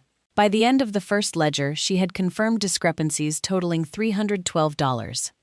She turned to the second ledger, her hands remarkably steady, her face a mask of stillness, and somewhere deep within, her father's voice echoed quietly, offering no comfort. "You'll never be lost." "How much?" Nathaniel asked from across the room. "First ledger, $312 confirmed," she said. "I have 2 more years to go." She turned the page. "It's going to be significant." "How significant?" She kept reading, her finger tracing the column. "I need to finish." He didn't ask again. She worked for another hour. When she finally closed the third ledger, leaned back, and looked at her notebook, the number at the bottom of the summary page read $1,843. Nearly $2,000 taken from the estate her father had painstakingly built, from the inheritance that was meant to be hers, from the house where she had grown up, from the tenants who had worked the land, From the future that Edmund Thornton had spent his life constructing with patience and arithmetic, and the unwavering belief that a woman who could read numbers would never be at anyone's mercy. She sat with the figure for a moment. Just a moment. Then she wrote the total, underlined it decisively, and closed the notebook. 1,843, she said. Nathaniel was silent. Combined with the Ashford fraud, Clayton has taken over $5,000 from 2 estates in 3 years, she continued. That's what the magistrate will have. Yes, Nathaniel replied. She stood. I need to speak to Margot. Margot was still in the parlor. She hadn't moved, a fact that told Eliza more than any words could. Margot was never still, never without some form of movement, management, or the performance of being in control. The woman sitting in the chair when Eliza returned was someone Eliza hadn't seen before. Smaller somehow, more real. How much? Margot asked. $1,843, Eliza said, referring to the 1813 to 1815 accounts. Margot closed her eyes. Did you know? Eliza pressed. A long silence ensued. I knew the accounts had been variable, Margot said carefully. I knew some quarters were tighter than I expected. Clayton always had explanations. Costs up, yield down, repairs needed. She opened her eyes. I'm not trained in accounts. Edmund always. I relied on the steward. I know, Eliza said. I didn't know it was theft. I want that to be clear, Margot stated. Whatever else I may not have known, I did not know it was theft. Eliza looked at her. At the woman who had spent 18 months systematically dismantling her reputation at every dinner table and in every parlor, with the patient, deliberate confidence of someone who believed she would never be called to account. At the woman who had taken her mother's combs and redecorated her father's study and told a room full of people that Edmund Thornton's daughter couldn't read. She considered what she wanted to say. She had imagined this moment, some version of it, in the back of her mind for 18 months. The moment when the balance would shift, the words she had swallowed at every table. What she said was, "You're going to need a solicitor, and you're going to need to cooperate fully with the magistrate's inquiry. If you didn't know about the fraud, cooperation is the thing that establishes that clearly." Margot looked at her. Something moved through her expression. It wasn't gratitude, not exactly, and it wasn't warmth. It was something more complicated. The recognition of being offered a fair accounting by someone who had every reason not to. "You're not going to," Margot began, then stopped. "I'm going to get back what belongs to this estate," Eliza declared. "That's Edmund Thornton's money, his work, his tenants who've gone without because of it." She paused. "What happens to you depends on what you did and what you knew. The magistrate will make that determination, not me." Margot was silent for a long moment. Then, in a voice stripped of all its social artifice, she said, "You're very like him, Edmund." Eliza didn't respond to that. She picked up her notebook and her satchel and walked to the door. And she stopped there, much as Nathaniel had, much as Mrs. Whittaker had, much as people do when there's one more thing that needs to be said. "The combs," she said, without turning around. "The jet combs you've been wearing. They were my mother's. I'd like them back, please." A silence followed. Eliza heard Margot rise. She heard the faint sound of movement, and then Margot's voice, quieter than Eliza had ever heard it. "They'll be on your dresser tonight." Eliza walked out into the corridor where Nathaniel was waiting, and she kept walking until they reached the front door. Then she stopped and stood in the evening air and breathed.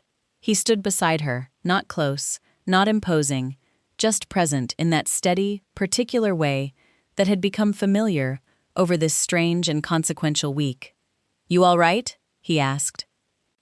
She thought about the honest answer, about everything that had shifted in the last 5 days, the ledgers, the numbers, the doorknob turning in the dark, Clayton's keys dropping onto the table, Hale's brief nod, Margot's face when she said, "I didn't know it was theft," about her father's voice in the estate office, the smell of pipe tobacco, and the total at the bottom of the page. "I will be," she said. He nodded once, accepting that as the complete truth it was. "Come back to Ashford House tomorrow," he said. "When the formal order is served on the Thornton accounts, I'd like you there." "Yes," she replied, And Miss Thornton. He paused, the same pause she had come to anticipate. When this is finished, all of it, the magistrate's process, the restitution, I'd like to discuss what comes next. For the estate, for you? He held her gaze. Your father built something real here. I'd like to see it stay that way. She looked at him in the golden light of the evening. In his face, she read nothing but exactly what he had said. No more, no less. And she thought that was perhaps the rarest quality in any man she had met, the ability to mean precisely what he said, and to say precisely what he meant. So would I, she said. She rode home through the summer evening with her notebook in her lap, and her mother's combs waiting for her on the dresser. And for the first time in 18 months, the Thornton house felt like something worth coming back to. The magistrate's formal order arrived at the Thornton estate on a Thursday morning, 2 days after Eliza had sat in her father's estate office and read what Clayton had taken. She was already there when Hale's clerk came up the drive. She had come early the same way she'd come early to the Ashford study every morning that week, not because she'd been asked to, but because the work wasn't finished, and unfinished work had a particular weight that she'd never been able to set down and sleep through. She was in the estate office with the Thornton ledgers open when she heard the knock at the front door, and she heard Margot's voice in the entry hall, and then quiet, and then footsteps coming toward the office. Margot appeared in this doorway with the order in her hand, and her face composed in the careful, effortful way of a woman holding something together by will alone. She held the document out without speaking. Eliza took it, read it, and set it on the desk beside her notebook. The clerk will return this afternoon with a representative from the magistrate's office to take formal custody of the ledgers. Eliza said they'll need everything: the estate accounts, the household accounts, the correspondence file with Clayton. I know, Margot said. Is there anything in those files that you haven't told me about? A pause. Margot looked at the open ledgers on the desk, at Eliza's careful annotations in the margins, the market pages, the notebook with its columns of figures, and something in her expression went through a private reckoning that Eliza didn't try to read. No, Margot said. Nothing. All right, Eliza said. Margot didn't leave. She stood in the doorway with her hands folded and the particular stillness of a woman who had something more to say and wasn't sure she had the right to say it. I've engaged Mr. Fowler as my solicitor, she said finally. He advises full cooperation. That's wise, Eliza said. He also advised me. Margot stopped, started again. He told me that as the named heir on Edmund's estate documents, you have standing to petition for direct oversight of the accounts during the inquiry period, rather than having them managed by the magistrate's office alone. She paused. I told him I wouldn't contest it. Eliza looked up from the ledger. Margot held her gaze.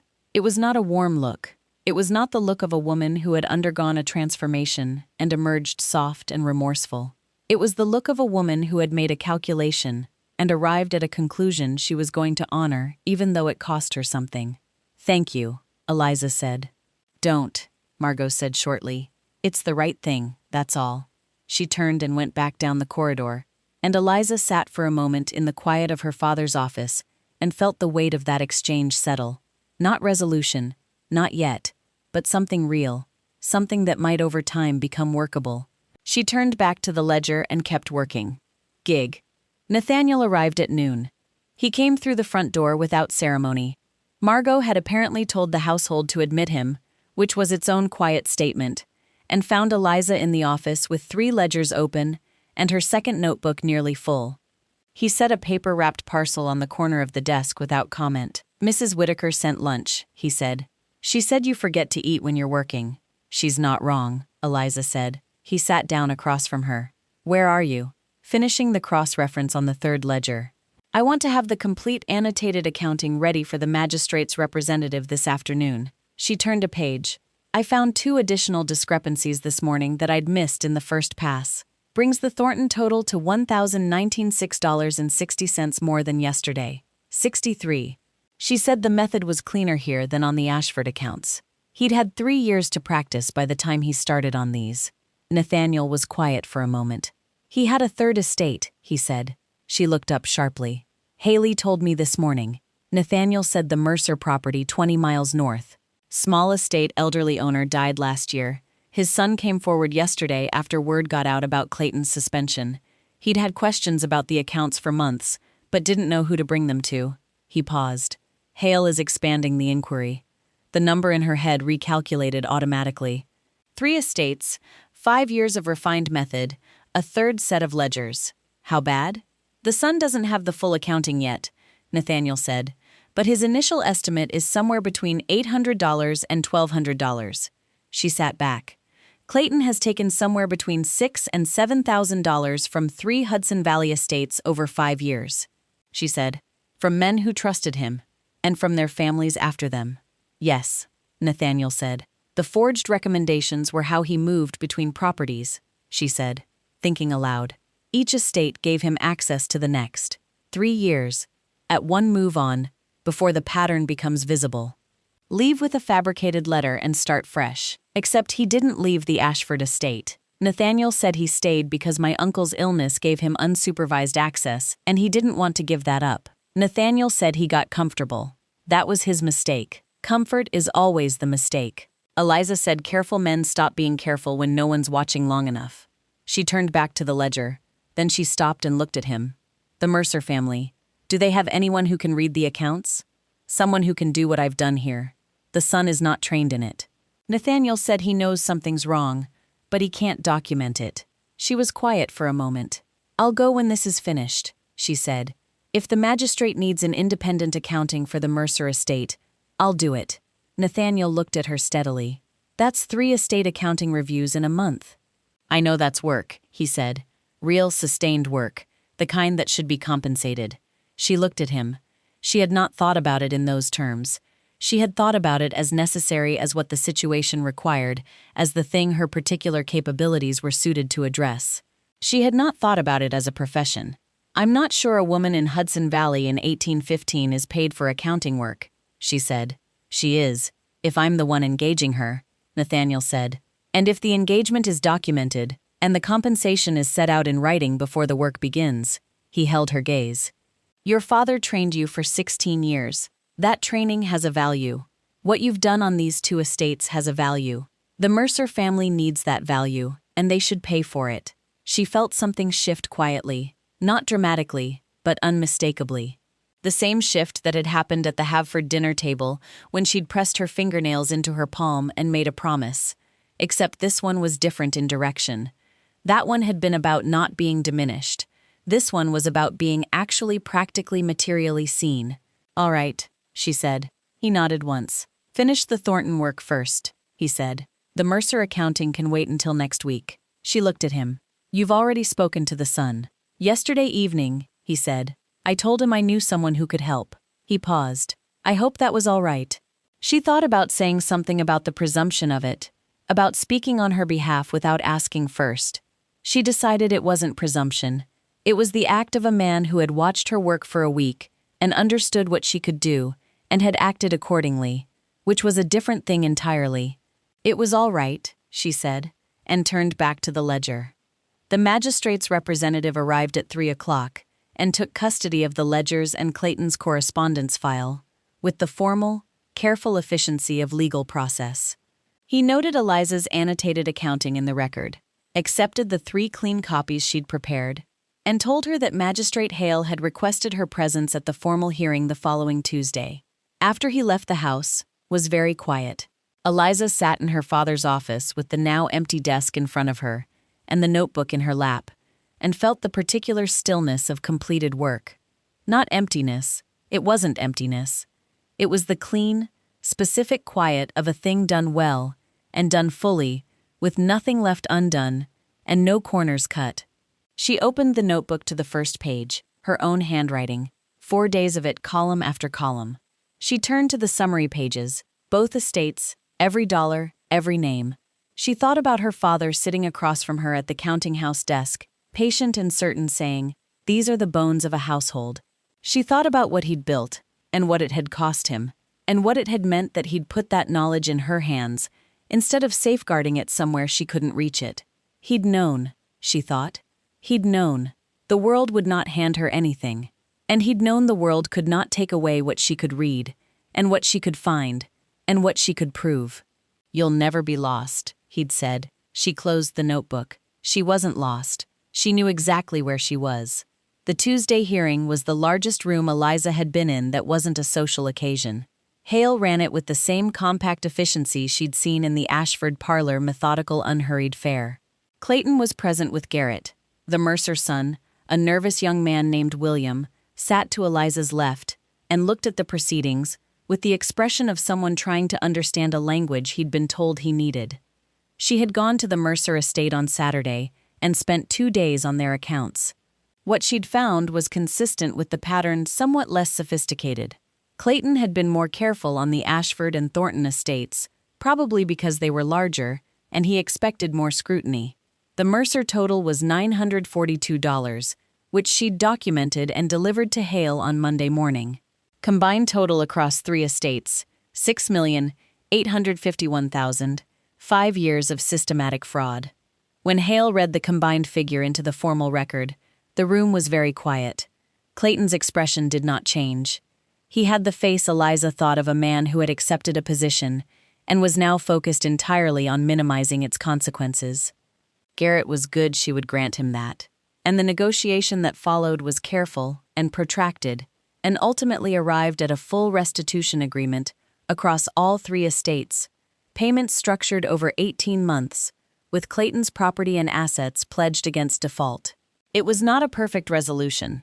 $6,000 and 5 years of damage to 3 households was not a thing that could be fully repaid in money, and the men and women who'd worked those estates and gone without because of what had been drained from them would not see every effect reversed by a magistrate's order.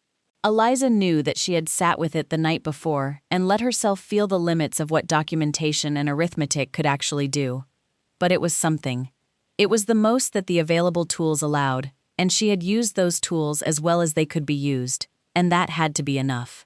Hale looked at her after the agreement was signed and said, "Miss Thornton, the court record will reflect your accounting as the basis of this proceeding. That's not something that's often said of private review work. It should be." She thanked him. She meant it. Nathaniel walked out with her into the summer air, and they stood in the brightness of it for a moment without speaking. "It's done," he said. "The formal part," she said. "The restitution will take 18 months. I know, but the finding is done." He turned to look at her. "How do you feel?" She thought about the honest answer the way she'd been thinking about honest answers all week. Like, "I want to keep going," she said. "There are other estates, other accounts being managed by men. No one is checking, other inheritances being eaten from the inside." She paused. "I know what to look for now. I know how to find it." He was quiet for a moment. "That's a practice," he said. "What you're describing, an accounting practice. I know. In 1815, Hudson Valley." "I know that too," she said. "I'm not saying it would be easy." "No," he agreed. "It wouldn't be." He looked at her steadily. "But you have 3 documented cases, a magistrate who's seen your work, and the Ashford name behind you if you want it." She looked at him. "What does that mean?" He was quiet for a beat, not hesitating, she thought, but choosing the right words with the care she'd come to associate with him. "It means that I manage a large estate with ongoing accounting needs, and I'd like to engage you formally as my independent accounts reviewer on a regular basis with a written agreement and proper compensation." He paused. "It also means that whatever you choose to build beyond that, the practice, the reputation, the clients, the Ashford Estates endorsement is yours to use. My name on a letter of introduction will open doors that would otherwise take years." She stood with that for a moment. The shape of it, the actual practical shape of a future she had not let herself imagine concretely, because imagination without means is just a different kind of grief. "And the other thing," she said? He looked at her. "You said the Ashford name if I want it." She said there are 2 ways to mean that. He held her gaze with the direct, careful expression that she had learned was his version of complete honesty. No performance, no management, just the truth as he had it. "There are," he said. "I'm aware of both of them. I didn't intend to conflate them, and I don't intend to press you on either. The professional offer stands on its own." He paused. "The other is also real, but it's separate, and it doesn't come with conditions." She looked at him for a long moment, at this man who had handed a stranger his most private ledgers, based on the observation that she was exercising restraint instead of confusion. Who had stayed on the correct side of every line this week, without being asked to, and without expecting acknowledgement for it? Who had sent a writer to the Thornton estate before the magistrate arrived and arranged the Mercer engagement without making it feel like management? Who had not laughed at the Havford dinner table? "I'll take the professional arrangement," she said. "I'd like to discuss the terms when you're ready Monday," he said. "Come to the estate at 9. "I'll be there," she said. She turned to go. She took 3 steps and stopped the pause, her own version of it, now learned from a week of watching him, and turned back. "Mr. Ashford," she said. "The other thing that you mentioned." She held his gaze. "I'm not saying no. I'm saying not yet. There's a difference." Something shifted in his expression. Not triumph, not relief exactly, but a warmth that was quieter and more lasting than either. "I know the difference," he said. "Take all the time you need." She turned and walked toward the road, and the summer was bright and hot and real around her, and she felt precisely, specifically, without any performance of it, free said. 3 months later, in the first week of October, Eliza Thornton sat at a writing desk that was her own. Not the Thornton House desk which had been Margot's for 2 years, not the estate office desk which still smelled of her father's work and which she visited but had not yet claimed. Her own desk in the 2-room office she had taken above the Pusippi Land Registry, with a sign on the door that read E. Thornton Accounts Review in letters she had painted herself on a Monday morning while the ink was still wet on her first formal client agreement. The Ashford estate was her anchor client. The Mercer family, grateful and newly careful, had engaged her on a continuing basis.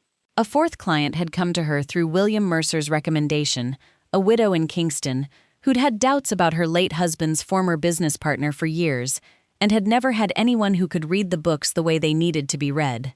Eliza could read the books. Mrs. Whitaker had sent a crate of preserves and a letter that was 2 paragraphs of practical advice and 1 sentence of genuine warmth, which was, Liza had decided precisely the right ratio for Mrs. Whitaker. The letter sat on the corner of her desk, where she could see it. Her mother's jet combs were in a small box in her desk drawer. She wore them on Sundays. Margot had stayed in the Thornton house through the magistrate's process. The inquiry had confirmed she'd had no knowledge of the fraud she had trusted Clayton, and he had taken advantage of that trust with the same efficiency he'd applied everywhere else. The finding had not been kind to Margot's pride, which was perhaps the most meaningful consequence she'd faced.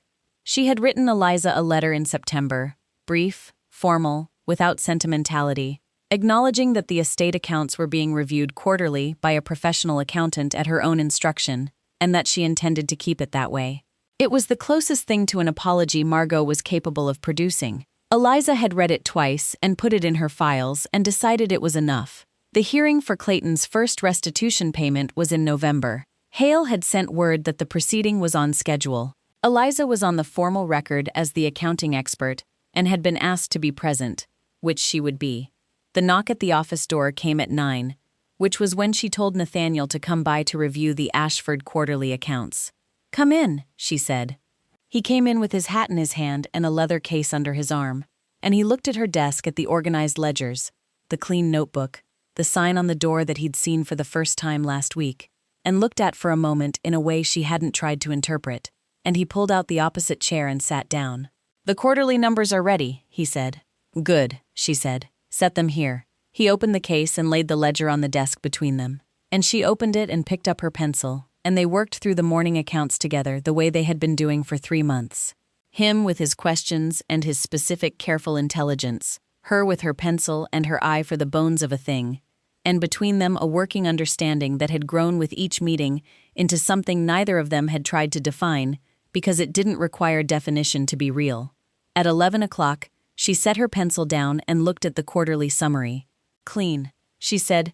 "Every entry reconciles. The drainage project came in under estimate. Reuben does good work," Nathaniel said. "He does." She closed the ledger. "I have a question." He looked at her. "The Havard dinner is in December," she said. "They throw one every year. I'll be invited through the Thornton house." "Yes," he said. "Will you be there?" "I'll be there," he said. She looked at him. "There's a seat to the right of the host," she said. "It usually goes to whoever Gerald Havford considers the most significant guest. Last year, that was a shipping merchant from Albany." She paused. "This year, I believe he's hoping to seat you there." "Probably," Nathaniel said. "The seat next to it," she said, is traditionally offered to the most notable woman present. She held his gaze steadily. I imagine there's some question in the county about who that will be this year. He looked at her for a moment. I imagine there's no question at all, he said. Not to anyone who's been paying attention.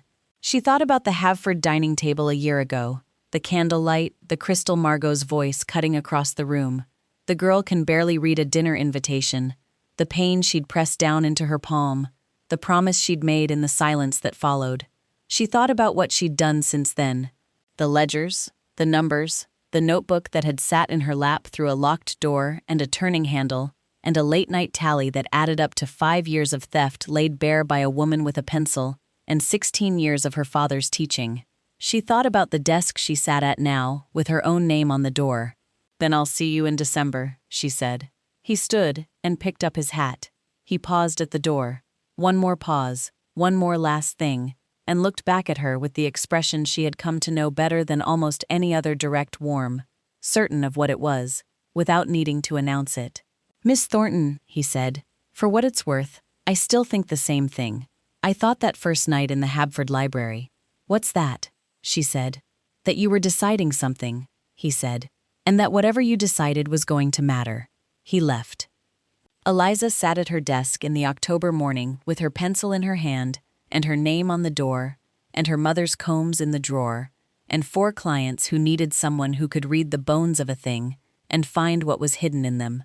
And she understood clearly, fully, without a shadow of doubt, that her father had been right. She was never going to be lost.